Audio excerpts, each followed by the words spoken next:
রব্বুল আলামিন বলেছেন, ইয়া আইয়ুহাল্লাযীনা আমানু দুখুলু ফিস সিলমি কাফা।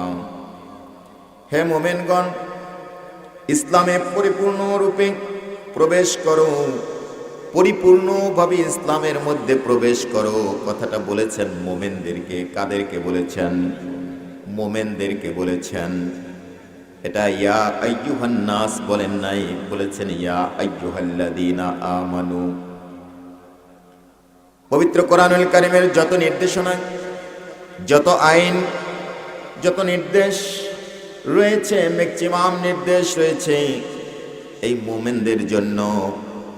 আসলে মুমিনদের জন্য নির্দেশ হওয়ার কারণ হলো, একটা মানুষ যদি একজন মানুষ ছাত্র নয়, টিচার তাকে কি কোনো নির্দেশ দেবে?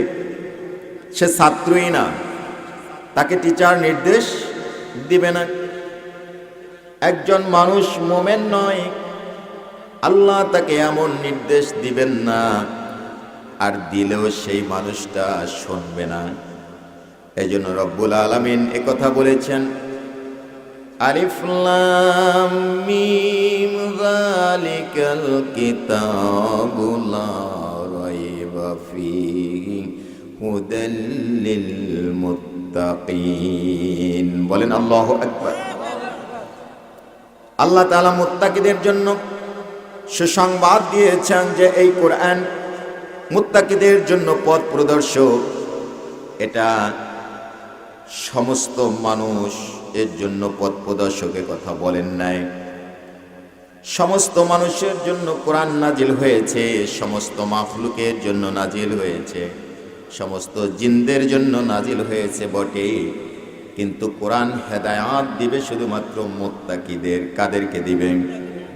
মুত্তাকিদেরকে হেদায়াত দেবে, সমস্ত মানুষকে দিবে না। কেন দিবে না? ওই মানুষ কোরআনের মধ্যে কি আছে এটা বুঝবে না, জানবে না, মহাব্বত করবে না। যেহেতু মহাব্বত করবে না, কোরআনে কি আছে এটা জানবে না, কোরআনে কি আছে এটা যেহেতু বুঝবে না, সেহেতু কোরআন তাকে হেদায়াত দিবে না। কোরআন তাকে হেদায়াত দিবে না। হেদায়াত যদি পেতে হয়, তাকে আল্লাহকে চিনতে হবে, আর আল্লাহর পরিচয়টা নিতে হবে কোরআন থেকে। কি থেকে? আল্লাহর পরিচয় নিতে হবে কোরআন থেকে। আল্লাহর পরিচয় নিতে হবে আল্লাহর প্রেরিত রাসূল আমাদের নবী মুহাম্মদুর রাসূলুল্লাহ সাল্লাল্লাহু আলাইহি ওয়াসাল্লাম থেকে। বলেন না আল্লাহু আকবার। যদি কোনো ব্যক্তি আল্লাহর পরিচয় না জানে, যদি কোনো ব্যক্তি কোরআন কি এটা না জানে, তাহলে কোরআনের হেদায়েত সে পাবে না। কোনো ব্যক্তি যদি আল্লাহর পরিচয় জানে, তাহলে সে নিশ্চয়ই ঈমান আনতে বাধ্য থাকবে বা ঈমান আনবে। একটা মানুষ ঈমান আনলো, ঈমান আনার পরে সে, আল্লাহ তাকে তাগিদ দিয়েছে, ঈমান আনেই তুমি ক্ষান্ত না, তুমি মুমিন হয়েছো, আলহামদুলিল্লাহ, এবার তুমি মুসলিম হয়ে যাও। সুবহানাল্লাহ বলেন। তুমি ঈমান এনেছো বটে, এবার তুমি কি হও? মুসলিম হও। মুসলিম না হয়ে মরো না। ইয়া আইয়ুহাল্লাযীনা আমানু তাকুল্লাহ হাক্কা তুকাতিহি ওয়া লা তামুতুন্না ইল্লা ওয়া আনতুম মুসলিমুন। বলেন আল্লাহু আকবার। ইয়া আইয়ুহাল্লাযীনা আমানু তাকুল্লাহ, তুমি আল্লাহকে ভয় করো। কাদেরকে বলেছেন? আমানু, যে ঈমানদার। কাদেরকে বলেছেন? ঈমানদার। এখানেও কিন্তু সমস্ত মানুষ অথবা সবাইকে বলেন নাই, বলেছেন ঈমান যখন এনেছো তখন তুমি আল্লাহকে ভয় করো। আমরা ভয় করব কাকে? আরো জোরে বলেন, ভয় করব কাকে? আল্লাহকে ভয় করব। আমরা যদি আল্লাহকে ভয় করি, একটা বাক্য অন্তত যদি সঠিকভাবে আমরা আজকে হৃদয়াঙ্গম করি, যদি সঠিকভাবে বুঝি যে বেঁচে আছি যখন, মুমিন যখন হয়েছি, সেহেতু ভয় করব কাকে? আরো জোরে বলেন কাকে? আমরা আল্লাহকে ভয় করি না। আমরা ভয় করি লোকাল প্রশাসনকে, আমরা ভয় করি বিচার বিভাগকে, আমরা ভয় করি অন্যান্য মানুষদেরকে, আমরা ভয় করি জীব জানোয়ারদেরকে। হঠাৎ করে সামনে সাপ পড়েছে, লাফ দিয়া 3 হাত চলে গেছে, ভয় করছে। ঠিক আছে কিনা? আবার প্রশাসন যদি আসে, অন্যায় করুক বা না করুক, সে ভয়ে, হৃদয়ের মধ্যে ভয় জাগে। মনে রাখতে হবে, এদেরকে যত ভয় করেন তার চেয়েও একজন মোমেন সবচেয়ে বেশি ভয় করবে কাকে? সবচেয়ে বেশি ভয় করতে হবে কাকে? আল্লাহকে। কেন আল্লাহকে ভয় করব? যে আল্লাহর কুদরতি হাতের মুঠোর মধ্যে আমার প্রাণাত্মা, আমাদের সকলের প্রাণাত্মা আল্লাহ তাআলার কুদরতি হাতের মুঠোয়। কুদরতি হাতের মুঠোয় বলতে এমন, আল্লাহ তাআলা ইশারা করবেন, বলবেন, হুকুম দিবেন, আমি শেষ। ঠিক কিনা? আল্লাহ তাআলার ইশারায় বেঁচে আছি। তিনি চেয়েছেন আমার হায়াত, দিয়েছেন বেঁচে আছি। তিনি চাইবেন হায়াত নাই, আমাকে মৃত্যুবরণ করতেই হবে। আমি যদি মৃত্যু থেকে পলায়ন করতে চেষ্টা করি, না না না, মৃত্যু থেকে পলায়ন করার কোনো ক্ষমতা আমি এবং আমরা কেহ রাখি না। আইনামা তাকুনু ইউদরিকুমুল মাউতু ওয়ালাউ কুনতুম ফি বুরুজিম মুশাইয়াদা। রাব্বুল আলামিন বলে দিয়েছেন, বান্দা তুমি যদি মৃত্যু থেকে পলায়ন করতে চাও, মনে রেখো এই মৃত্যু থেকে পলায়ন করার ক্ষমতা তোমার নাই। তোমার কাছে যথাসময় মৃত্যু পৌঁছাবেই পৌঁছাবে। কোনোভাবে সুযোগ আছে নাকি মৃত্যু থেকে পলায়ন করার? রাব্বুল আলামিন একথাও বলেছেন, তুমি মৃত্যু থেকে পালাতে গিয়ে যদি সীসা ডালা দুর্গের মধ্যেও অবস্থান করো, সেখানেও তোমার জন্য মৃত্যু কি করবে? পৌঁছে যাবে। অতএব সম্মানিত হাজিরিন, যে রব্বুল আলামিন এর কুদরতি হাতের মুঠোয়, যার হুকুমের মধ্যে আমার প্রাণ আত্মা রয়েছে, সে আল্লাহকে আমার সবচেয়ে বেশি ভয় করতে হবে। ঠিক না? সে রব্বুল আলামিনের প্রশংসায় আমরা করব। আমরা আজ দুনিয়ার প্রশংসায় ব্যস্ত হয়ে পড়েছি। অমুক মানুষ ক্ষমতায় গেছে, তার প্রশংসা করতে হবে।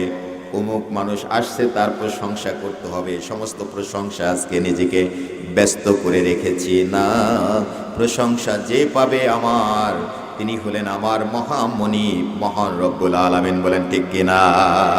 নারায়ে তাকবীর, নারায়ে তাকবীর। সমস্ত প্রশংসা হবে কার? আরো জোরে বলেন কার? প্রশংসা সবই কেবল তোমারই। বলেন, প্রশংসা সবই কেবল তোমারই, রব্বুল আলামিন। দয়ালু মেহেরবান, করুণা পূরণ, দয়ালু মেহেরবান, করুণা পূরণ, আর কেহ নাই তুমি মালিক। প্রশংসা সবই, প্রশংসা সবই কেবল তোমারই, প্রশংসা সবই কেবল তোমারই। বলেন আল্লাহু আকবার। আমরা সব প্রশংসা করি কার? আল্লাহ তাআলা। যদি আমার সমস্ত প্রশংসা আল্লাহর জন্য হয়ে যায়, আর আল্লাহকে যদি আমি ভয় করি, তাহলে আমি পৃথিবীর অন্যায় কাজগুলি ছেড়ে দিতে পারবো। অন্যায় কাজগুলি আমি আর করতে পারবো না।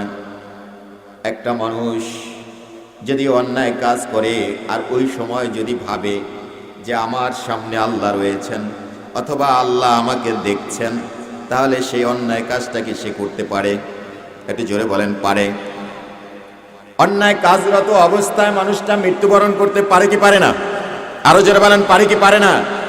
যদি সে অন্যায় কাজ করতে গিয়ে মরে যায়, এই মৃত্যুর ভয়টা যদি তার মধ্যে থাকে, আর যদি মনে করে যে আমি আল্লাহ আমাকে দেখতেছে, আমি কি করে এই অন্যায় কাজটা করি, তাহলে সে অন্যায় কাজ করতে পারে না। মারামারি করতে পারবে না, মদ খেতে পারবে না, জুয়া খেলতে পারবে না, মিথ্যা বলতে পারবে না, অন্যের হক নষ্ট করতে পারবে না, নামাজ ছেড়ে দিতে পারবে না। বান্দা যদি নামাজ ছেড়ে দেয়, তাহলে এই সময় আল্লাহ আমাকে দেখছেন যে আমি নামাজটা পড়ছি না, এই ভয়টা যদি তার মধ্যে থাকে, তাহলে সে নামাজ ছেড়ে দেওয়ার ক্ষমতা রাখে না। আল্লাহু আকবার। নামাজ ছেড়ে দেওয়ার ক্ষমতা একজন রাখে নাকি? অন্যায় কাজ করার ক্ষমতা রাখে নাকি? তাহলে বোঝা গেল যে আমরা অন্যায় করি, নামাজ ছেড়ে দেই, মিথ্যা বলি, তারপরে পরের হক নষ্ট করি, মদ খাই, জুয়া খেলি, গাঁজা খায়, অনেক কিছু করে, এগুলি করে কেন? আল্লাহকে উপযুক্তভাবে ভয় করে না, যার জন্য এগুলি করে, ঠিক কিনা? এজন্য রব্বুল আলামিন বলেছেন, বান্দা তুমি যদি নিজেকে ঈমানদার দাবি করো, আজকে তুমি ঈমানদার দাবি করো, তুমি যদি মুমিন দাবি করো যে তোমার ঈমান আছে, তুমি যদি মনে করো তুমি মুমিন, তুমি যদি মনে করো তোমার ঈমান আছে, তাহলে নিশ্চয়ই তুমি ভয় করবা কাকে? আরো জোরে বলেন, কাকে? একজন মুমিন ভয় করবে কাকে? আল্লাহ। ইয়া আইয়ুহাল্লাযীনা আমানুত্তাকুল্লাহ, তুমি ভয় করো আল্লাহকে। কাকে ভয় করবে? মুমিন আল্লাহকে ভয় করবে। শুধু ভয় করবে না, আল্লাহ নিজে বলে দিয়েছেন, বান্দা হাক্কা তুকাতিহি, তুমি ভয় করার মতো ভয় করবা, যেভাবে ভয় করা উচিত। একজন মানুষ যেভাবে ভয় করে ওইভাবে ভয় নয়। একজন লোকাল প্রশাসন, একজন পুলিশ, একজন বিচারককে যেভাবে ভয় করো ওইভাবে ভয় নয়। মৃত্যুর ভয়টা যেভাবে পৃথিবীতে করো ওইভাবেও ভয় নয়। তোমার মহান রবকে যখন তুমি ভয় করবে, তখন ভয় করতে হবে সর্বোচ্চ, মৃত্যুর চেয়েও বেশি ভয় করতে হবে কাকে? আরো জোরে বলেন, কাকে?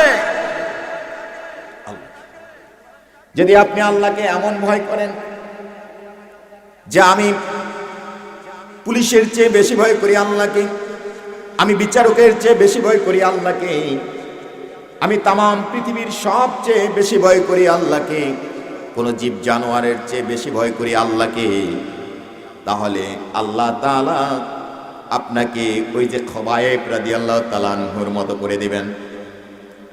খবায়েবকে কাফেররা ধরলো, ক্ষুধার্ত কুকুর, তাকে আটকায় রেখে ক্ষুধার্ত কুকুরকে তার রুমের মধ্যে ঢুকা দিল। ক্ষুধার্ত কুকুর দেখে হযরতে খবায়েব ভয় পেলেন না। বলেন না সুবহানাল্লাহ। ভয় পেয়েছিলেন? তিনি ভয় পেলেন না। ক্ষুধার্ত কুকুর হযরতে খবায়েবকে দেখে আস্তে গিয়ে রুমের একটা কোণারে বসে আছে। সুবহানাল্লাহ বলেন না। অথচ সে ক্ষুধা কাতরাচ্ছে, কিন্তু খবায়েবের কাছে যাচ্ছে না, কারণ কুকুরও ভয় করে কাকে? আরো জোরে বলেন, কাকে? যদি আমাদের ভয়টা উপযুক্তভাবে আল্লাহর জন্য হয়ে যায়, তামাম পৃথিবীর ভয় আমার থাকবে, তামাম পৃথিবীর ভয় আমার থাকবে। বাদশাহ গৌর গোবিন্দ একটা মানুষকে হত্যা করলো, একাধিক মুসলমানদেরকে হত্যা করলো। তার দোষটা ছিল এক টুকরা গোশ কাকে নিয়ে এসে ছেড়েছিল। ঘটনা জানেন, শুধুমাত্র স্মরণ করায় দিচ্ছি। তাকে হত্যা করলো, কিন্তু যখন শাহজালাল ইয়ামানি রহমাতুল্লাহ আলাইহি সিলেটের জমিনে ঢুকলেন, ঢোকার পর ঢুকলেন কিভাবে? যখন ওপারে আসলেন, এপারে নৌকার মধ্যে, কোনো নদীর মধ্যে কোনো লঞ্চ থাকবে না, ট্রলার থাকবে না, নৌকা থাকবে না, এমনকি একটা ভেলাও থাকবে না। শাহজালাল ইয়ামানি রহমাতুল্লাহ আলাইহি পাশে এসে যখন দেখলেন কিচ্ছু নাই নদীতে, ভক্তদেরকে বললেন, জায়নামাজটা বিছা দাও। সুবহানাল্লাহ বলেন। জায়নামাজটা বিছা দাও হলো। হযরতে শাহজালাল ইয়ামানি রাহমাতুল্লাহ আলাইহি জায়নামাজে উঠলেন। ওঠার পর ভক্তদেরকে বললেন, তোমরা আমাকে ধরে বসো। এতগুলি মানুষ, খাবার দাবার, বিছানাপত্র, এভরিথিং সব সহ নদী পার করে, স্পিডবোটের মতো নদী পার করে দিলেন কে? যদি আল্লাহ তাআলা একজন বান্দাকে তার কাফেলা সহ জায়নামাজের মাধ্যমে নদী যদি পার করে দিতে পারেন, সে আল্লাহকে যদি উপযুক্ত ভয় করেন, সে আল্লাহ আপনার বিপদ সব মুক্ত করে দিতে পারেন কিনা? আরো যারা বলেন, পারেন কিনা? তাহলে আপনি পৃথিবীর কাকে ভয় করব? বন্ধু আমার, শাহজালাল ইয়ামানি রাহমাতুল্লাহ আলাইহি এত বড় বাদশাহ, সে বাদশাকে ভয় করলেন না। তিনি এসে তার রাজ দরবার এর সামনে এসে কাফেলা গাড়লেন, ভক্তদেরকে বললেন, আজান দাও। একজন প্রবীণ সঙ্গী আজান দিল। শুধুমাত্র আজান দেওয়ার কারণে রাজা গৌর গোবিন্দের ভবন সহ সব কিছু কাঁপা শুরু করেছে। আজান হচ্ছে, শুধু কি হচ্ছে? আমি আবার বলেন কি হচ্ছে? বদরের যুদ্ধে এই যে রমজান এসেছে, রমজান মাসের 17 রমজান হয়েছিল বদরের যুদ্ধ। বদরের যুদ্ধে মুসলমানেরা ক্ষুধার্ত রমজান রোজা অবস্থায় যুদ্ধ করতে নেমে শুধু মুখে ধ্বনি তুলল আল্লাহু আকবার। ধ্বনি কি ছিল? আরো জোরে বলতে হবে, ধ্বনি কি? কাফেরদের হৃদয়ের মধ্যে ভয়ের সঞ্চার করে দিলেন কে? মুসলমানের মুখ থেকে উচ্চারণ হলো আল্লাহু আকবার, আর কাফেরদের হৃদয়ের মধ্যে ভয় সঞ্চার করে দিলেন কে? সম্মানিত হাজিরিন, এটি এমন এক ধ্বনি যে কাফেরদের জন্য, বাতিলের জন্য এটি আতঙ্ক, আর মুমিনের জন্য এটি সর্বোত্তম বাক্য, সর্বোত্তম একটি জিকির, সর্বোত্তম একটি কথা। আল্লাহর চেয়ে বড় কে হতে পারে? কে হতে পারে? কারো ক্ষমতা আছে নাকি? আরো জোরে বলেন আছে? আল্লাহ তো ওই ধরনের বন্ধু, আল্লাহ তো ওই ধরনের অভিভাবক। পৃথিবীর সব একদিক, আর যদি শুধুমাত্র আল্লাহ যদি আপনার সঙ্গে থাকেন, তাহলে সব বিপদকে এড়িয়ে দেবেন কে? আরো জোরে বলেন কে?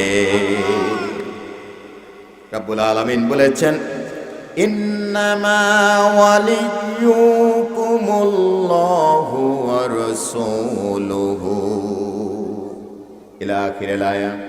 রব্বুল আলামিন বলে দিয়েছেন, বান্দা তুমি বন্ধু বানাবা, তুমি অভিভাবক বানাবা একমাত্র আল্লাহকে।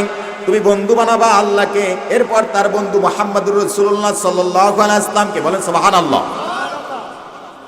আল্লাহকে তুমি যদি বন্ধু বানাও, আল্লাহকে তুমি যদি অভিভাবক বানাও, মহা বিপদের দিনে তোমাকে বিপদের মুখে ফেলে সে পালাইয়া যাবে না। যাবে নাকি? আমাদের পালাই যাওয়ার অভ্যাস আছে না নাই? এই জোরে বলতে হবে, আছে না নাই? বিপদে আপনাকে রেখে পিছন থেকে সরে যাওয়ার অভ্যাস আমাদের আছে না নাই? কিন্তু আল্লাহকে আমাকে বিপদে ফেলে চলে যাবেন নাকি? কোথাও যাবেন নাকি? মনে রাখতে হবে, আল্লাহ আপনাকে বিপদে ফেলে চলে যাবেন না। এজন্যই অভিভাবক হতে হবে আল্লাহ তাআলা। আল্লাহ যদি অভিভাবক হয়ে যায়, মুমিনদের অভিভাবক হবে কে? আরো জোরে বলতে হবে, কে? মুমিনদের অভিভাবক যদি আল্লাহ হয়ে যায়, সমস্ত বিপদকে লাঘব করে দিবেন আল্লাহ তাআলা। সুবিধা সব দেখবেন, অসুবিধা সব অসুবিধাগুলিকে কাটিয়ে সবগুলি সুবিধা বানায় দেবেন কে? সম্মানিত হাজিরিন, এভাবে অসংখ্য নজির পৃথিবীতে রয়েছে। আল্লাহ তাআলা সব কিছু, সমস্ত বিপদকে কাটিয়ে আল্লাহ তাআলা তার বন্ধুদেরকে বাঁচায় নিয়েছেন, তার কথা শুনেছেন, যা চেয়েছেন তাই করেছেন। এরকম অসংখ্য নজির আছে না নেই? আছে না নেই? সাইয়েদনা মুসা আসলাম একমাত্র, শুধুমাত্র মুসা আসলাম, বিশাল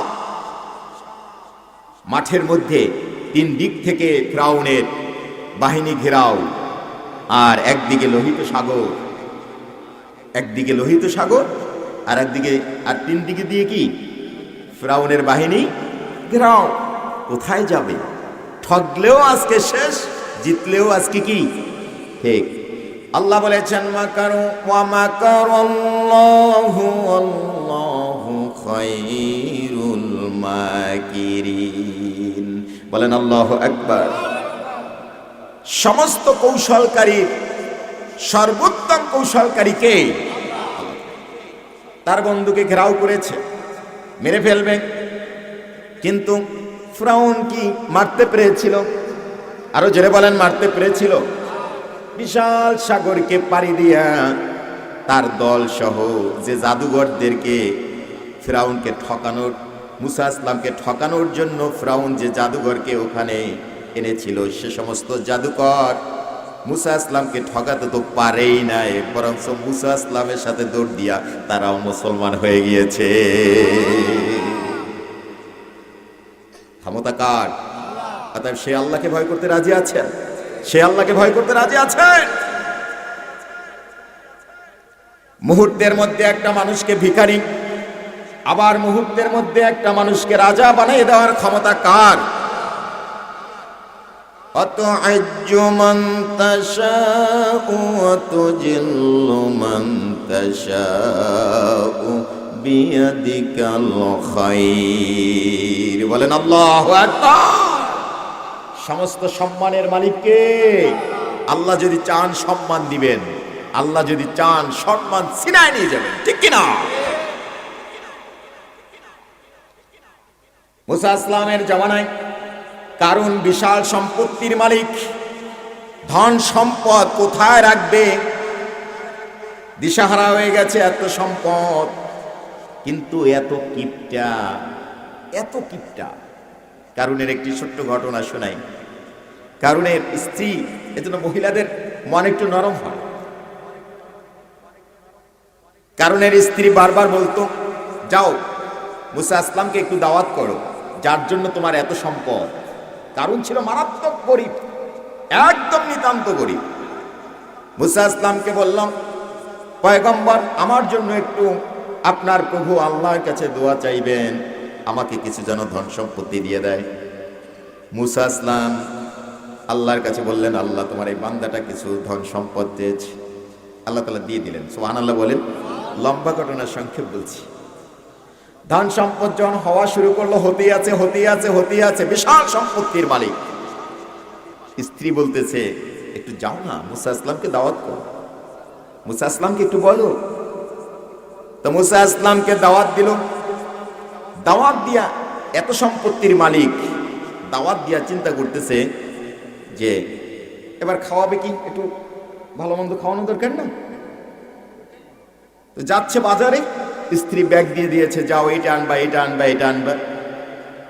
তো উনি বাজারে যাইতে গিয়ে দেখতেছে যে কয়েকটা কুকুর এর বাচ্চা, যখন একেবারে দেখেন না একটু কয়েক মাস হলে একেবারে হৃষ্টপুষ্ট হয়ে যায়, মোটা তাজা, ও অবস্থায় দেখে চিন্তা করলো যে কষ্ট করে একটা খাসি জবেও করব, সেই গোছ আনবো, তাতে একটা খাসি নষ্ট হবে, অথবা দাম দেওয়া লাগবে, টাকা নষ্ট হবে, এটি করে লাভ কি? তো উনি কি করলে, কুকুর জবেও করে সব ফালায় দিয়া রানের থেকে বা ভালো ভালো জায়গা থেকে কিছু গোছ নিয়া এবার স্ত্রীর কাছে দিয়ে দিচ্ছে। কিসের গোছ? জোরে বলেন না, কিসের গোছ? গোছ কি খাসির না কুকুরের? স্ত্রী তো বোঝে নাই। স্ত্রী পাক করল, মুসা ইসলাম চলে আসছে, রুটি দেওয়া হলো, গোছ দেওয়া হলো। মুসা ইসলামের সামনে যখন দিয়েছে, মুসা ইসলাম রুটি গোছ মেখে যখন মুখে দিবে, সঙ্গে সঙ্গে গোছের থেকে শব্দ বের হয়েছে, আল্লাহর পয়গম্বর মুসা, আপনি আমাকে খাবেন না, আমি হারাম গোছ, আমি কুকুরের গোছ। আরো জোরে বলেন। ফয়সালা করে কে? আল্লাহর বান্দাকে বাঁচানোর জন্য পাকানো গোছ থেকে শব্দ বের হয়, পয়গম্বর মুসা, আপনি আমাকে খাবেন না। সুবহানাল্লাহ বলেন না। সারসিনার একটি কারামত বলি। আল্লামা নেসারউদ্দিন রাহমাতুল্লাহি আলাইহি এক জায়গায় সফরে গেলেন, তাকে কিছু হাদিয়া দিলেন। মুরব্বা আছে না, মুরব্বা, এই মুরব্বা হাদিয়া দিলেন। হুজুর নিয়ে এসেছেন সকালবেলা ইশরাকের পর, চিন্তা করলেন মুরব্বা আছে, একটু খেয়ে দেখি। মুরব্বা দিতে বললেন, মুরব্বা দেওয়া হলো তার সামনে। কেটে একটা টুকরা মুরব্বা মুখের কাছে নিচ্ছেন, কিন্তু কেন যেন মনে হচ্ছে মুরব্বা তাকে বলছে, আমাকে খেও না, হে নেসার তুমি আমাকে খেও না। সুবহানাল্লাহ বলবেন না। মুরব্বাটা রেখে দিলেন। কিছুক্ষণ পর চিন্তা করলেন, যেটা কি শুনিয়া, আবার কাছে নিলেন, মুখের কাছে নীতি আবার বের হলো, নেসার আপনি আমাকে খাবেন না। সুবহানাল্লাহ বলেন। আবার রেখে দিলেন। কিছুক্ষণ পর আবার মুখে তুলবেন, ঠিক এ সময় কে যেন তাকে বলছে, হ্যাঁ নেসার তুমি আমাকে খেও না, আমি সুদের টাকার মুরব্বা। আমি সুদের টাকার কৃত কেনা, আমাকে তুমি খেও না। সুবহানাল্লাহ বলেন। পয়গম্বর মুসা রাগ হয়ে গেলেন, চলে আসলেন। হযরতে মুসা আসলাম যার জন্য এত সম্পদ কারুন পেল, তার পেছনে তিনি ফোন দিয়ে আটলো এক বাজে মহিলার সম্বন্ধে বিশাল বড় ঘটনা। ওই মহিলা দ্বারা সাক্ষী দেওয়ালো যে সাইয়েদনা মুসা আসলাম আমার চরিত্র হরণ করেছে। এই এত মারাত্মক একটি কথা সাইয়েদনা মুসা আসলামের উপরে সে বলল। মুসা আসলাম একথা শুনল, বিচার বসানো হলো। বিচার যখন বসালো, সাক্ষীটা কি সব ওই কারণের পক্ষে। যখন সাক্ষী দেয়, সাক্ষীরা টাকায় শেষ হয়ে যায়, আছে না নাই? এই জোরে বলতে হবে, আছে না নাই? এই জন্য বিচার সম্পর্কে বলেছেন তুমি ন্যায়পরায়ণ বিচার করো, আল্লাহর পয়গম্বরের সাথে জান্নাতে যাবে। সুবহানাল্লাহ বলেন না? কঠিন আযাবের দিনে হাসরের জমিনে 7 শ্রেণীর মানুষ আরশে আজিমের নিচে এসে জায়গা পাবে। কয় শ্রেণীর মানুষ? 7 শ্রেণীর মানুষ আরশে আজিমের নিচে জায়গা পাবে। তার মধ্যে একটা শ্রেণী হলো ন্যায়পরায়ণ বাদশা, যে উপযুক্ত বিচার করে, যে উপযুক্ত বিচার করে। এ সমস্ত ব্যক্তিগণ আরশে আজিমের নিচে ছায়া পাবে। বলেন না সুবহানাল্লাহ? সম্মানিত হাজিরিন, এজন্য পরিবারেও যদি বিচার করেন ন্যায়ভাবে বিচার করতে হবে, মহল্লায় যদি বিচার করেন ন্যায়ভাবে বিচার করতে হবে, এলাকায় যদি বিচার করেন ন্যায়ভাবে বিচার করতে হবে। যদি আপনি মনে করেন বিচার বিভাগের আপনি একজন বিচারক, আদালতে বিচার করলে ন্যায়পরায়ণভাবে বিচার করতে হবে। সংসদেও যদি যান তাহলে ন্যায়পরায়ণভাবে চলতে হবে, ঠিক কিনা? যদি আপনি মুসলিম হন, আপনার জন্য সমস্ত দরজাগুলিকে খুলে দেবেন কে? কারণ এই ফন্দি আঁকার পর সমস্ত সাক্ষীগুলি ওই মহিলার পক্ষে যাচ্ছে, কারণের পক্ষে যাচ্ছে। আল্লাহর নবী মনটা খুব বেজার হয়ে গেল। আল্লাহ, একজন নবীর বিরুদ্ধে যদি তার চরিত্র সম্পর্কে কথা আসে, এর চেয়ে মারাত্মক কিছু হতে পারে নাকি? আরো জোরে বলেন, হতে পারে? এই চরিত্র সম্পর্কে ট্যাগ লাগানো, বাজে চরিত্র, আলেমদের চরিত্র নিয়েও কিছু মানুষ বাজে কথা বলেন না। মানুষ সরকার পর্যন্ত আছে না নাই? আমাদের দেশেও আছে না নাই? সম্মানিত হাজিরিন, মুসা ইসলাম আল্লাহর কাছে ফরিয়াদ করলেন, রব্বুল আলামিন, কেউ না জানুক, তুমি তো জানো কি হয়েছে, কি করেছি, অন্যায় আমি করেছি কিনা। কেউ না জানুক, তুমি জানো। এজন্য প্রতিটি কথা হবে বিনয়ের সাথে। আল্লাহর কাছে যখন দাঁড়াবো, আল্লাহর কাছে দাঁড়ানো কোন সময়? মুসলমান কোন সময় আল্লাহর কাছে দাঁড়ায় একটু বলেন তো? কোন সময়? সবচেয়ে একজন বান্দা আল্লাহর কাছে চলে যায় তখন, যখন সে সেজদা করে নামাজে দাঁড়ায়। বলেন না সুবহানাল্লাহ? আল্লাহর সামনে যখন দাঁড়াবো তখন বিনয়ের সাথে দাঁড়াবো। কিসের সঙ্গে দাঁড়াবো? আরো জোরে বলেন, কিসের সঙ্গে দাঁড়াবো? একটা ঘটনা মনে পড়ছে, বলবো নাকি? আব্দুল মালিক দিনার রহমাতুল্লাহ আলাইহি, আব্দুল মালিক ইবনে দিনার রহমাতুল্লাহ আলাইহির ঘটনা। আব্দুল মালিক দিনার রহমাতুল্লাহ আলাইহি ওই ধরনের বড় একজন ওলি, যিনি একটা নদী পার হতে গিয়ে যখন নৌকা বা ট্রলারে চলল, মাঝ পথে যাওয়ার পর মাঝিওয়ালা সকলের টাকা নিতেছে। নৌকা পারাপারের টাকা নেয় না? টাকা নিতেছে। টাকা নিতে গিয়ে আব্দুল মালিক দিনার রহমাতুল্লাহ আলাইহির কাছে টাকা চাওয়া হলো। তিনি বললেন যে আমার কাছে কোনো দেওয়ার মতো কোনো অর্থ আমার কাছে নাই, কোনো টাকা পয়সা আমার কাছে নাই, তুমি দয়া করে আল্লাহর রাস্তায় আমাকে ওপার পার করে দাও। মাঝিওয়ালা শুনল না, সে চার্জ করলো, মন্দ বলল, অপমান করলো, এমন কি বলল তোমাকে নৌকা থেকে অথবা ট্রলার থেকে তোমাকে ফালায় দেবো নদীর মধ্যে। এত বাজে কথা যখন বলল, হযরতে আব্দুল মালিক দিনার রহমাতুল্লাহ আলাইহি কষ্ট পেলেন।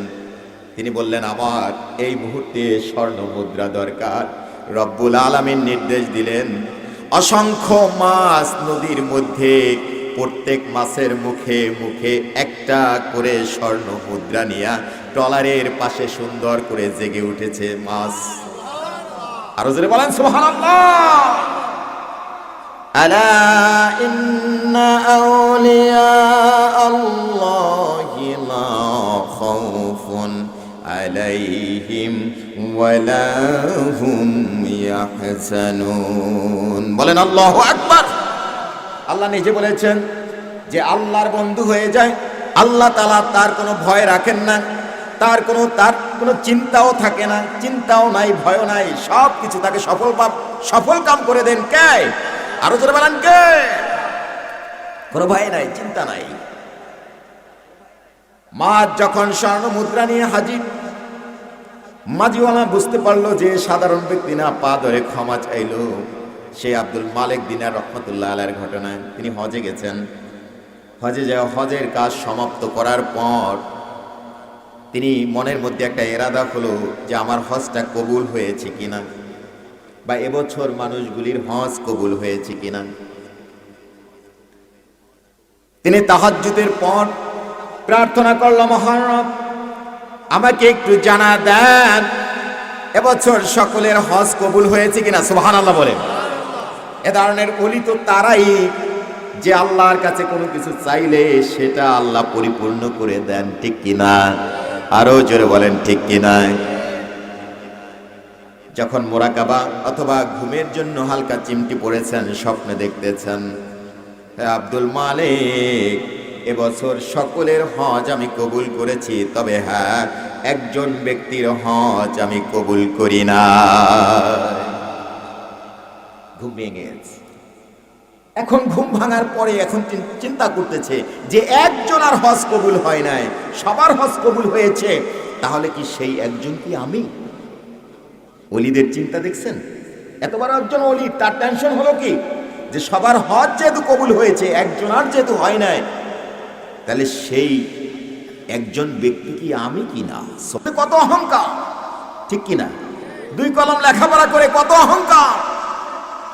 স্বাভাবিক একজন কিছু হয়ে, গ্রামের প্রতিনিধি হয়ে কত অহংকার। একটা মহল্লার প্রতিনিধি হয়ে একজন মুরব্বীর সাথেও বাজে ব্যবহার করার লোক আছে না নাই? সম্মানিত হাজিরিন, তিনি ভাবলেন, আয় আল্লাহ সেই ব্যক্তিটাকে আমি কিনা। ফজরের পর আল্লাহর কাছে কান্না শুরু করলেন, আল্লাহ যে ব্যক্তির হজ কবুল হয় নাই, এই ব্যক্তিটা কি আমি? এটা কি আমি কিনা? পরের দিন ঘুমের ঘরে আবার স্বপ্ন দেখতেছে আব্দুল মালিক, যে ব্যক্তির হজ কবুল হয় নাই এই ব্যক্তিটা তুমি না। সুবহানাল্লাহ বলে। স্বপ্নের মধ্যে তার টেনশন হলো, চিন্তা হলো যে সেই ব্যক্তিটাকে। তিনি জিজ্ঞাসা করলেন, আল্লাহ আমার জানা দরকার সেই ব্যক্তিটাকে। তিনি জানতে পারলেন যে অমুক জায়গায় অমুক এক ব্যক্তি আছে, তার নাম হলো মুহাম্মদ ইবনে হারুন সমরকন্দি, তার হজটা কবুল হয় নাই। তিনি লোকেশন জানতে চাইলেন, স্বপ্নের মধ্যেই তার লোকেশন জানিয়ে দেওয়া হলো। পরের দিন ইশরাকের পরে রওনা করলেন, যে ব্যক্তিটার হজ কবুল হয় নাই। অসংখ্য মানুষ হজে যায়, ঠিক কিনা? অসংখ্য মানুষ হজে যায়, অথচ একটা লোকের হজ কবুল হয় নাই। এটা জানলে খারাপ লাগে কিনা, যে লোকটা কি, কেমন, তার অন্যায়টা কি একটু দেখি। যাওয়া হলো পাহাড়ি পথ, যুবকদেরকে জিজ্ঞাসা করা হলো, এই রকমের নামের একজন ব্যক্তি তোমরা চেনো কিনা? যুবকেরা উত্তর দিল, হ্যাঁ চিনি।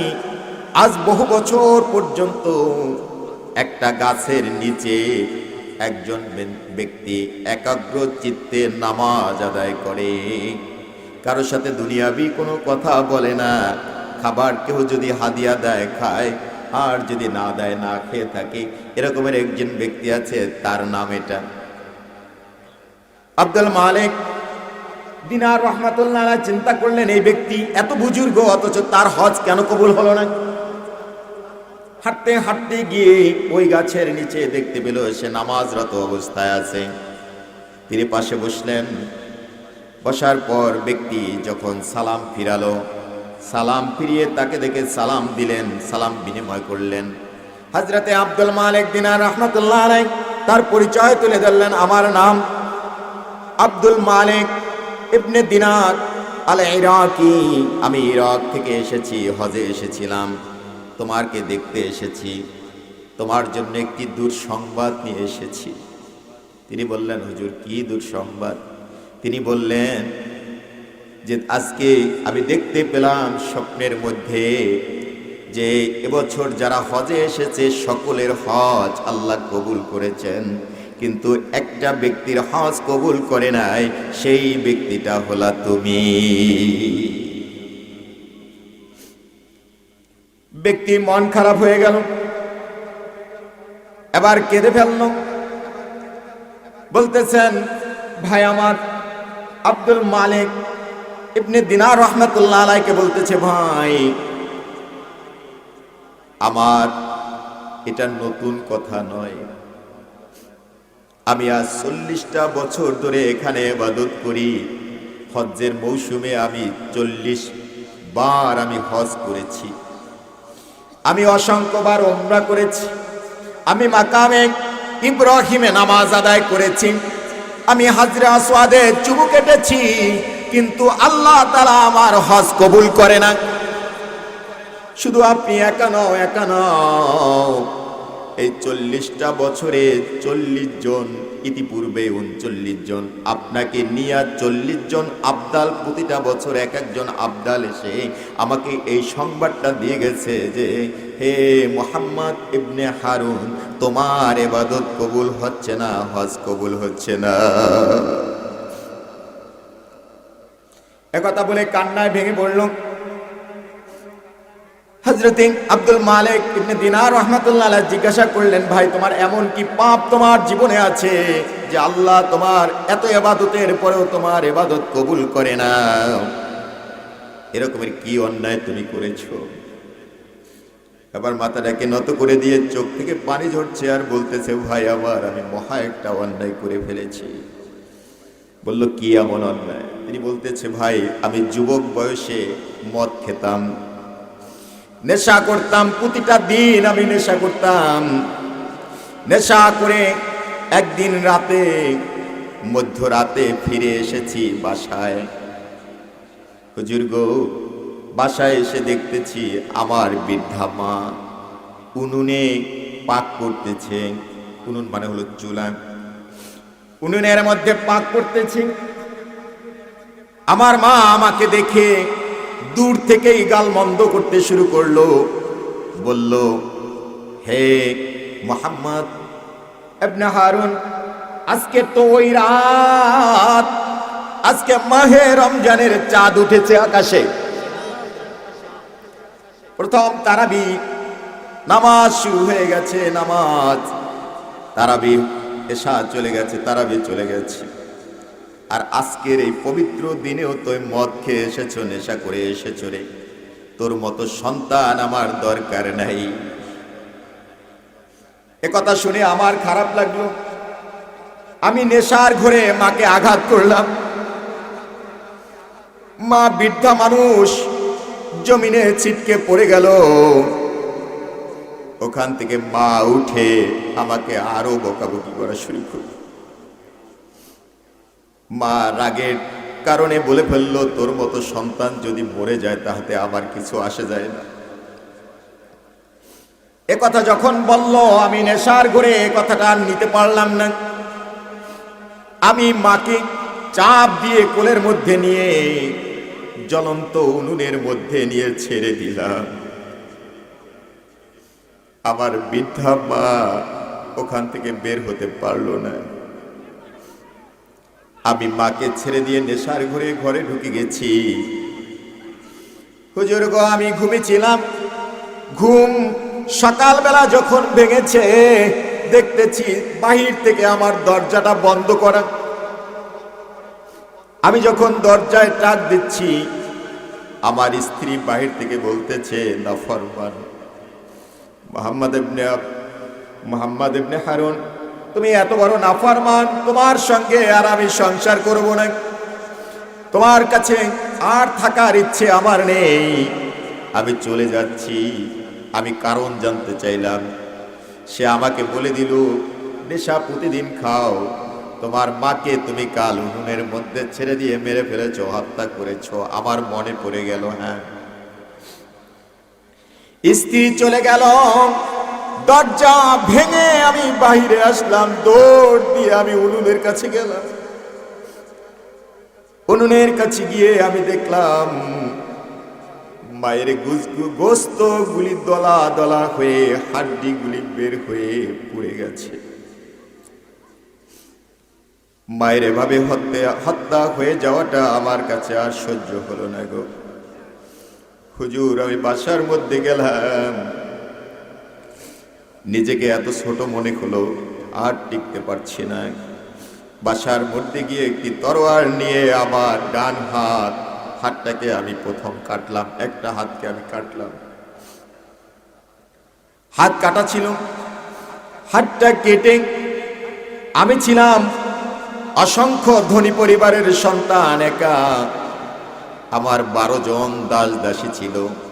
আমি সব দাস দাসীকে ডাকলাম, সকলকে আমি আজাদ করে দিলাম আল্লাহর রাস্তায়। আল্লাহ আমাকে মাফ করেনি। শুধু তাই নয় হুজুর গো, যেদিন আমি আমার ঘর থেকে বের হয়ে এসেছিলাম হুজুর, সেদিন আমার ঘরে 12,000 স্বর্ণ মুদ্রা ছিল।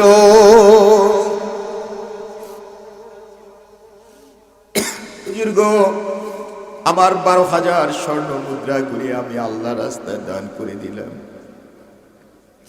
আমি কিছু পোশাক আদি নিয়ে বেরিয়ে আসলাম, হজ করলাম, উমরা করলাম, নামাজ আদায় করলাম, হাজরে আসওয়াদের চুমো দিলাম।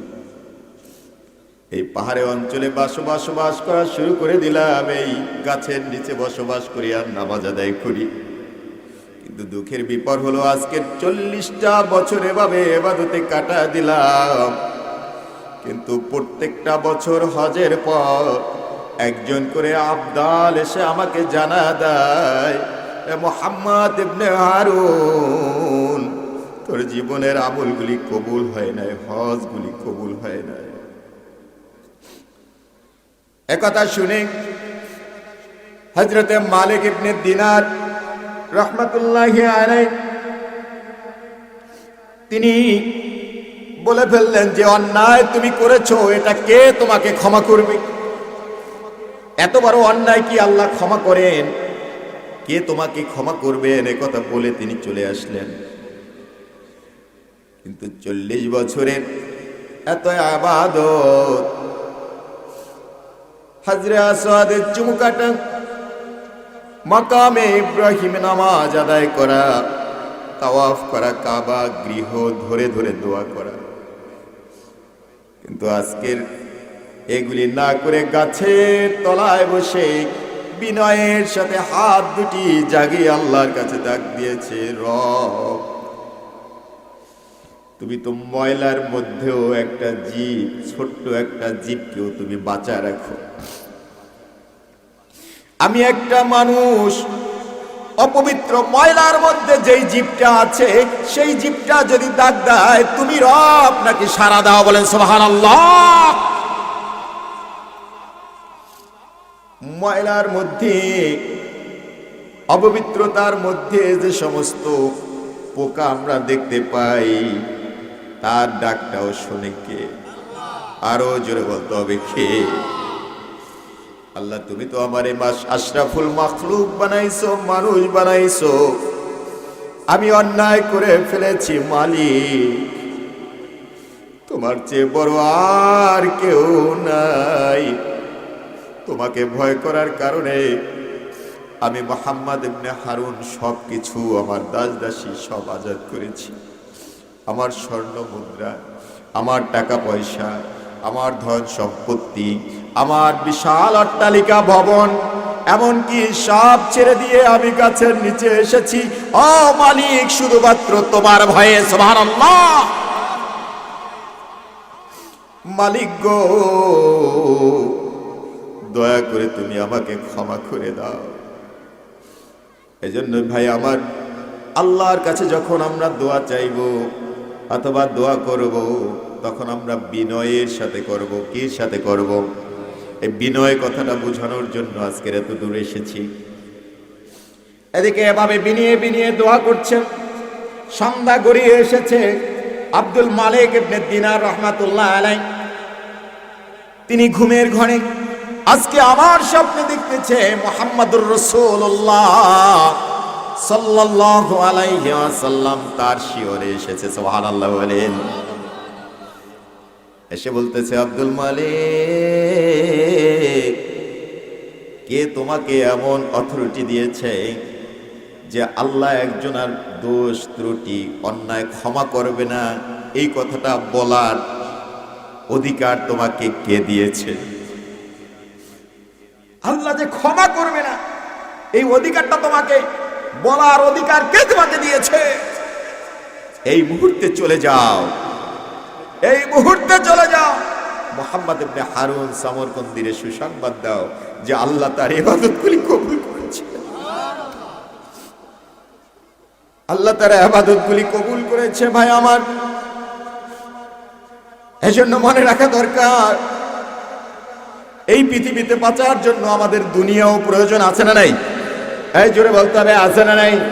দুনিয়াতে সুস্থ না থাকলে আপনি ইবাদত করবেন কিভাবে? দুনিয়াতে ভালো থাকারও দরকার আছে না নাই? দুনিয়াতে ভালো থাকার দরকার আছে। আল্লাহ নিজেও জানেন আমার বান্দাগুলি দুনিয়াতেও ভালো থাকা লাগবে, কবরেও ভালো থাকা লাগবে, আখিরাতেও ভালো থাকা লাগবে।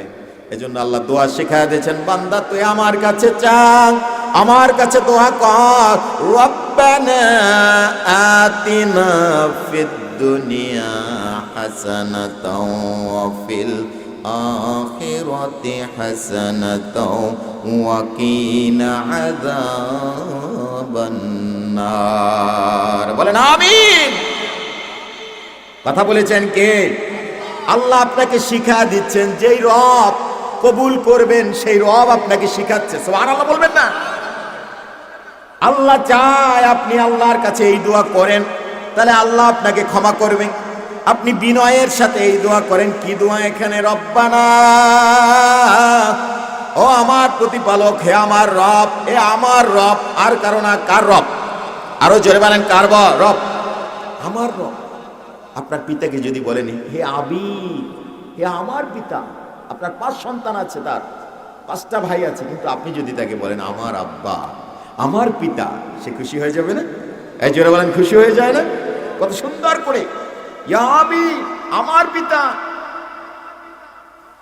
আমি আমার রবকে যদি ডাকি, ও আমার রব, ও গো আমার আল্লাহ, ও গো আমার আল্লাহ, এটা যদি বিনয়ের সাথে আমি বলি, বলতে যদি পারি, আল্লাহ আমি যদি গুনাহগার হই, তুমি আমার আল্লাহ, আমার পাহাড় সম গুনাহ যদি থাকে, তোমার রহমতের কাছে, তোমার বারাকার সাথে, তোমার দয়ার কাছে এটা বড় কিছু না। এই পৃথিবীর সম গুনাহ যদি থাকে, আমার আল্লাহর দয়ার কাছে এটা কিছু। আরো জোরে বলেন, কিছু। অতএব বলাটা এভাবে বলতে হবে, হে আমার রব, তুমি তো, আমি গুনাহগার, কিন্তু তুমি আমার রব। রব্বানা আতিনা ফিদ দুনিয়া হাসানা, ওগো আমার রব, এই দুনিয়াতে আমার সুস্থতা দরকার, আমার একটু ভালো থাকা দরকার, আমার চলতে একটু অর্থ সম্পদ দরকার, আমার একটু হালাল খাওয়া দরকার, আমার পোশাক নাই, একটা পোশাকের দরকার। ও আল্লাহ, আমার ভালো জামা নাই, আমার জামা দরকার। ও আল্লাহ, আমার ভালো জুতা নাই, আমার ভালো জুতার দরকার। সুবহানাল্লাহ বলেন না? আমি বানায় বলছি না। রাসূলুল্লাহ সাল্লাল্লাহু আলাইহি ওয়াসাল্লাম, মুসলিম শরীফের হাদিস, রাসূল পাক সাল্লাল্লাহু আলাইহি ওয়াসাল্লাম বলেছেন, উম্মত, তোমার পায়ের চটির বেলটাও যদি ছুটে যায়, সেটার জন্য তুমি আল্লাহর কাছে প্রার্থনা করো। বলে সুবহানাল্লাহ। চটির বেলটাও চাইবো কার কাছে? কিরকম চাইবো? আল্লাহ তুমি আমার চটির বেল দাও। এই জোরে বলেন, এরকম কিরকম চাইবেন? আল্লাহ এই চটি জোড়া তো আমার দরকার। বিনয় শিখাচ্ছি, বিনয় বুঝাচ্ছি। আল্লাহ আমাকে ভালো থাকার জন্য দুনিয়ার ময়লা আবর্জনা থেকে নিজেকে, নিজের পা নিজেকে পবিত্র রাখার জন্য আমার এক জোড়া চটি দরকার। আর এই চটির জন্য আমার চটি জোড়া ছুটে গেছে, দোয়াল বা বেল্ট আমার নাই। আল্লাহ, এই চটি জোড়ার বেল্ট কেনার তৌফিক তুমি আমাকে দান করে দাও।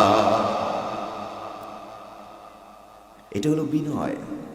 আল্লাহ কি জানে না যে আপনার কি লাগবে?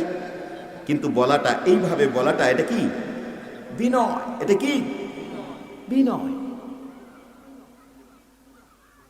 সাইয়েদানা মরিয়ম আলাইহিস সালাম প্রেগনেন্ট হলেন, বাচ্চা ধারণ করলেন সম্পূর্ণ পবিত্র অবস্থায়। সুবহানাল্লাহ বলেন। এটা কার খেলা? আরো জোরে বলেন কার?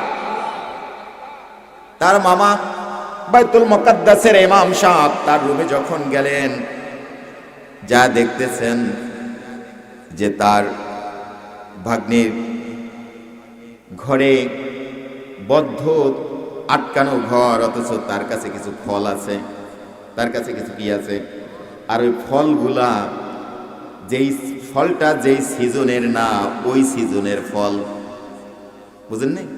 যেমন এখন আমের সিজন না, এখন কাঁঠালের সিজন না। এখন যদি আপনার কাছে একটা কাঁঠাল থাকে, এখন যদি আপনার কাছে এক ঝুড়ি আম থাকে, এটা একটু কেমন না? তার কাছে জিজ্ঞাসা করলেন, তুমি এই ফল কোথায় পেয়েছো? যেই রব আমাকে এখানে রেখেছেন সেই রব আমার খাওয়ার ব্যবস্থা করে দিয়েছেন। সুবহানাল্লাহ বলেন। তিনি মসজিদে এসে, তার বাচ্চা হইতো না, মসজিদে এসে আল্লাহর কাছে বললেন, আল্লাহ, তুমি আমাকে একটা আওলাদে সলে দাও যে আমার পরে তোমার এই দায়িত্বভার সুন্দর করে নবুয়তি পালন করতে পারবে। সুবহানাল্লাহ বলেন না। এবার বলতেছে বিনয়া। এবার কি বিনয়ের সাথে বলতেছে। আল্লাহ তাআলা বৃদ্ধ বয়সে তাকে সন্তান দান করলেন এবং বলে দিলেন এই সন্তানের নাম হবে ইয়াহইয়া। সুবহানাল্লাহ। নামটা পর্যন্ত বলে দিলেন। এজন্য আল্লাহর কাছে যা চাইবেন, নামাজ আদায় করবেন বিনয়ের সাথে আদায় করবেন, সেজদা দিবেন বিনয়ের সাথে আদায় করবেন, আপনি যা বলবেন দোয়া করবেন বিনয়ের সাথে করবেন, ছোট করবেন বড় করবেন বিনয়ের সাথে করবেন। আল্লাহ চোখের পানিটা বড় দাম দেয়, বড় পছন্দ করে। আল্লাহর বিনয়টা বড় পছন্দ। এজন্য বিনয়ের সাথে যদি বলতে পারেন, একগ্র চিত্তে যদি বলতে পারেন, আল্লাহ তাআলা তা কবুল করে নিবে। আর এই বিনয়টা কোত্থেকে আসে? যখন আপনি উপযুক্তভাবে ভয় করতে পারবেন। যখন কি পারবেন? উপযুক্তভাবে ভয় করতে পারবেন, তখনই আপনার হৃদয়ের মধ্যে এই বিনয় চলে আসবে। আহা, আমার তো কেউ নাই, তখন এই ভয় চলে আসবে। যখন ভয় আসবে তখন আপনি বিনয় হইতে পারবেন। সম্মানিত হাজিরিন, অতএব মুসা আসলাম বললেন, আল্লাহ, মনে আছে নি? আমার রব, আমি একজন তোমার পয়গম্বর, আমার উপরে এত বড় অপবাদ দেওয়া হচ্ছে, একজন নারী কেলেঙ্কারী। আল্লাহ, আর কেউ না জানো, তুমি তো জানো। পৃথিবীর কেউ না জানো, তুমি তো জানো। আল্লাহ, আমি অন্যায়কারী কিনা জানে কে? আরো জোরে বলেন কে? আল্লাহ জানে। রব্বুল আলামিন গজব নাজিল করলেন কারুনের জন্য। গজব, কারণ মাটির তলে ঢোকা শুরু করলো। সুবহানাল্লাহ কোন? শুধু কারণ না, কারণের সমস্ত ধন সম্পদ, অর্থ কড়ি, স্থাবর অস্থাবর যা কিছু আছে সব মাটির মধ্যে নিয়ে যাচ্ছে। সুবহানাল্লাহ কোন না? সব মাটির মধ্যে নিয়ে যাচ্ছেন কে? কারণ নিজেও যাচ্ছেন। যখন গলা পর্যন্ত আসছে তখন মুসা আসলামরে ডাক দিয়েছে, হে আল্লাহর পয়গম্বর মুসা, তুমি তোমার আল্লাহকে বলো, তুমি তোমার রবকে বলো, সে যেন আমার একটু ভালো করে, আমারে আবার জীবিত করে, আমারে আবার বাঁচায় দেয়। এটা একটু কম। আমি সব অন্যায় মান্য নিয়েছি, সব নাটক, সব আমি বানাইছি, এই চরিত্রের উপরে আঘাত আমি ইচ্ছা করে আনছি, এই নারীকে আমি টাকার বিনিময়ে সাজাইছি, এগুলি আমি সব স্বীকার করছি। তুমি আমারে এখন একটু তোমার আল্লাহর কাছে কও, তিনি যেন আমারে বাঁচা দেয়। কিন্তু বাঁচা দেবে? এই জোরে বলেন দেবে? এখন আর দেওয়ার সুযোগ আছে নাকি? তওবা করার জন্য সময় আল্লাহ দিছে না? জোরে বলেন দিছে না? এজন্য হাক্কা তুকাতিহি, আলোচনার মূল পয়েন্ট মনে আছে নি? ইমানদারদের জন্য সমস্ত নীতি আপনি ইমানদার যদি হন তাহলে আপনার জন্য এই কথা, যদি বেঈমান হন তাহলে আপনার জন্য কোনো কথাই নাই। যদি আপনি বেঈমান হন, যদি মুশরিক হন, যদি কাফের হন, তাহলে আপনাকে নামাজের তালকিন আমি দিচ্ছি না, ঠিক না? যদি একজন মুশরিক হয় তাকে আমি দাওয়াত দিতে পারি ইসলামের, আমি কালিমার দাওয়াত দিতে পারি, ঠিক কি না? সে একজন মুশরিক, সে একজন কাফের, তাকে তো নামাজের দাওয়াত দিচ্ছি না, দিচ্ছি না। তাকে তো বলছি না আল্লাহকে তুমি ভয় করো, এটা দিতে পারি না। কারণ তাকে দিতে পারি আগে যে তুমি কালেমা পড়ো, তুমি আল্লাহর ভয়ে, তোমার জন্য জান্নাত প্রস্তুত আছে, তোমার আযাবকে আল্লাহ লাঘব করে দিবেন। আসো না, তুমি কালিমার দিকে আসো, সর্বোত্তম একটি জায়গা হলো জান্নাত, মৃত্যুর পরে তুমি সেটা পাবে। আসো না তুমি জান্নাতের দিকে, এসো না কালেমার দিকে। আল্লাহ রাসূল বলেছেন যে ক্বালা লা ইলাহা ইল্লাল্লাহ ফাদাখালাল জান্নাহ। আল্লাহ রাসূল বলেছেন তুমি পড়ো লা ইলাহা ইল্লাল্লাহ, তুমি বলো লা ইলাহা ইল্লাল্লাহ ফাদাখালাল জান্নাহ, অতঃপর আল্লাহ তাআলা তোমাকে জান্নাতে দিবেন। সুবহানাল্লাহ বলবেন না? কোন ব্যক্তি যদি মৃত্যুর আগে তওবা পড়ে নেয়, মৃত্যুর আগে যদি সে কালেমা পড়ে নেয়, কালেমা পড়ে তওবা পড়ে আল্লাহর নাম নিয়ে যদি সে মারা যায়, তাহলে তাকেও জান্নাতে নেবেন কে? এই জোরে বলতে হবে কে? এজন্য আল্লাহর রাসূল তার চাচার কাছে মৃত্যুর সময় বলেছিলেন, ও চাচা আমার কানে কানে অন্তত বলে দেন লা ইলাহা ইল্লাল্লাহু মুহাম্মাদুর রাসূলুল্লাহ, বলেন আল্লাহু আকবার। কিন্তু তার চাচা শুনেছিল? শুনে নাই। তিনি বলেছিলেন এই কানে কানেও যদি বলেন তাহলে আমি আপনাকে সুপারিশ করব জান্নাতে নেওয়ার জন্য। সুবহানাল্লাহ বলেন না? অতএব সেই আল্লাহর ভয়টা আপনার মধ্যে থাকতে হবে। সেই ভয়টা যদি থাকে তাহলে আপনি রোজা ছেড়ে দিতে পারবেন। এই যে কালকের রোজা, রোজা ছেড়ে দিতে পারবেন, নামাজ ছেড়ে দিতে পারবেন, তারাবি ছেড়ে দিতে পারবেন। সম্মানিত হাজিরিন, এই কথাগুলি আমাদেরকে উপযুক্তভাবে বোঝার তৌফিক মহান রব আমাদেরকে দান করুন, বলেন আমিন।